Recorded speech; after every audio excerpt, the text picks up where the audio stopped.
SFIOയും അതുപോലെ income tax ഡിപ്പാർട്ട്മെൻറ്റും അവർ ഡൽഹി ഹൈക്കോടതിയിൽ സമർപ്പിച്ചേക്കുന്ന അവസാനം ഇപ്പോൾ സത്യവാങ്മൂലം കൊടുത്തിട്ടുണ്ട്. ഈ അന്വേഷണത്തിനെ സംബന്ധിച്ച് എഴുതി കൊടുത്തേക്കുന്ന അവരുടെ വാദമുഖങ്ങളും ഒക്കെ അതിലുണ്ട്. അപ്പോൾ അവർ അത് പറഞ്ഞേക്കുന്നത്, ഇപ്പോൾ പണ്ട് നമ്മൾ 135 കോടി രൂപ എന്നുള്ള ഒരു കണക്കുണ്ടായിരുന്നെങ്കിൽ 185 കോടി രൂപയുടെ അഴിമതിയാണ് അവർ CMRLന്റെ ഭാഗത്തുനിന്ന് പറഞ്ഞേക്കുന്നത്. CMRLന്റെ ആ പ്രശ്നം, അതായത് ഈ ഗവൺമെന്റിന് ഇത് ബാധ്യതയൊന്നുമില്ല കേട്ടോ എന്നൊക്കെ ഇവർ പറയും. ഗവൺമെന്റ് അല്ല, അത് കമ്പനിയാണെന്ന് പറയും. പക്ഷേ ഹോളി ഓൺഡ് ആയിട്ടുള്ള ഒരു ഗവൺമെന്റ് കമ്പനി ഉണ്ടല്ലോ, ഒരു കോർപ്പറേഷൻ, അതായത് KSIDCക്ക് നല്ല ഷെയർ ഉണ്ട് ഈ CMRLന്.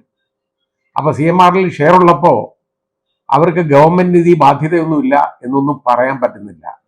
പണ്ട് KSIDCക്ക് ഇതുമൂലം ഈ 135 കോടി രൂപയുടെ തിരിമറി വന്നപ്പോൾ അത് ഈ 18 കോടി രൂപയുടെ നഷ്ടം KSIDCക്ക് വന്നു. അതാണ് നമ്മൾ മനസ്സിലാക്കേണ്ടത്.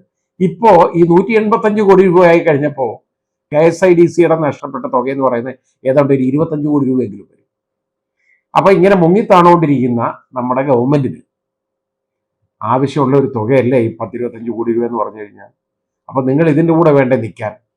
ഇനി അത് പോട്ടെ, നിങ്ങൾക്ക് നിൽക്കാൻ പറ്റത്തില്ല, എനിക്കറിയാം അതിൻ്റെ കാരണം ശ്രീമതി വീണ വിജയനാണ്.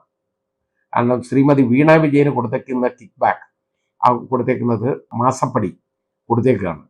അത് ഇപ്പോൾ കൊടുത്തേക്കുന്ന റിപ്പോർട്ട് എന്ന് പറയുന്നത് കുറച്ചുകൂടെ കാഠിന്യമേറിയ ഒരു റിപ്പോർട്ടാണ്. അതുവഴി അതങ്ങ് രാഷ്ട്രീയ നേതാവിലേക്ക് എത്തിയെന്നാണ്.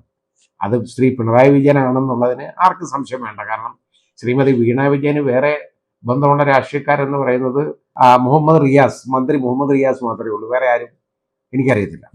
അപ്പോൾ അങ്ങനെ നമ്മൾ ആരെക്കുറിച്ചും പറയാനും പാടില്ല. അപ്പം ഇത് ശ്രീ പിണറായി വിജയന്റെ മകളാണ് ശ്രീമതി വീണ വിജയൻ. ശ്രീമതി വീണ വിജയൻ വഴി ഈ തുക രാഷ്ട്രീയ നേതാവിലേക്ക് എത്തിയെന്ന് പറഞ്ഞാൽ അത് ശ്രീ പിണറായി വിജയന് മേലുള്ള ഡയറക്റ്റ് അറ്റാക്കാണ്, ഇൻഡയറക്റ്റ് അല്ല.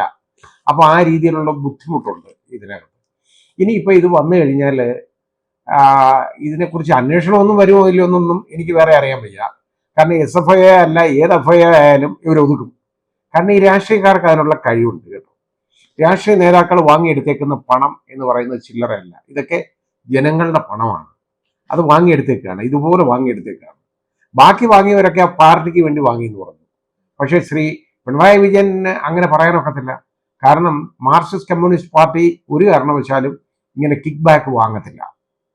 അങ്ങനെ വാങ്ങത്തില്ല എന്നവർ പറയുന്നത് കൊണ്ട്, ഒറ്റ കാരണം കൊണ്ട് തന്നെ പാർട്ടിക്ക് വേണ്ടി വാങ്ങിച്ചെന്ന് അദ്ദേഹത്തിന് പറയാനും പറ്റില്ല. പിന്നെ ഇത് ആകെ ഉള്ള പിടിവള്ളി എന്ന് പറഞ്ഞാൽ PV എന്ന് മാത്രമേ ഉള്ളൂ കേട്ടോ. അത് പോക്കുരോന്നൊന്നും അല്ല PVയുടെ അർത്ഥം, പാറശാല വാസൊന്നും അല്ല. ശ്രീ പിണറായി വിജയനാണെന്ന് അതിന്റെ SFIയുടെ റിപ്പോർട്ടിൽ നിന്നും അതുപോലെ തന്നെ ഇൻകം ടാക്സിന്റെ ഇന്ററിം സെറ്റിൽമെന്റ് ബോർഡിന്റെ ആ ഓർഡറിൽ നിന്നും വളരെ വ്യക്തമാണ്. ഒരു വ്യത്യാസമില്ല. ബാക്കി ആളുകളുടെ പേരൊക്കെ അതേപോലെ എഴുതിയേക്കുന്നവരെല്ലാം അവർ ശരിയാണ്. അവർ പറഞ്ഞു ഞങ്ങൾ വാങ്ങിച്ചു, പക്ഷെ അത് പാർട്ടിക്ക് വേണ്ടി വാങ്ങിച്ചാണ് കേട്ടോ എന്ന് അവർ പറഞ്ഞിട്ടുണ്ട്. അപ്പോൾ ഇത് നമ്മളൊന്ന് തിരിച്ചറിയണം. ഇത് പ്രശ്നമായിട്ട് മാറിക്കൊണ്ടിരിക്കുകയാണ്. ഇത് അത്ര പെട്ടെന്ന് ഒതുങ്ങുന്ന ഒരു പ്രശ്നമാകും എന്ന് നമുക്ക് കരുതാൻ പറ്റുന്നില്ല. മാത്രമല്ല, ഇനിയിപ്പോൾ ഒരു വർഷം കഴിഞ്ഞു കഴിഞ്ഞാൽ ഇവിടെ ഇലക്ഷനൊക്കെ വരാൻ പോവുക. അപ്പോഴത്തേക്ക് ഇതൊന്നുകൂടെ മൂപ്പിക്കാനായിട്ടുള്ള മാർഗമേ ഇവിടെ BJP ഗവൺമെന്റ് നോക്കുള്ളൂ എന്ന് നമ്മൾ മനസ്സിലാക്കണം. അപ്പോൾ അതിനകത്ത് പ്രശ്നം വരാനുള്ള സാധ്യത വളരെ വലുതാണ്. പിന്നെ കോടതി ഉത്തരവ് വരാനുള്ളതാണ്. അതുകൊണ്ട് ഞാൻ അതിനെക്കുറിച്ചൊന്നും പറയുന്നില്ല. അത് കോടതി തീരുമാനിക്കട്ടെ. അത് ഏതാണ്ട് 20-ാം തീയതി അതിൻ്റെ ഏതാണ്ട് വിധിക്ക് വേണ്ടി ഇരിക്കുകയാണ് എന്ന് പറയപ്പെടുന്നു. ഏതായാലും അത് വരുമ്പോൾ നമുക്ക് അത് ബാക്കി കാത്തിരുന്ന് കാണാം.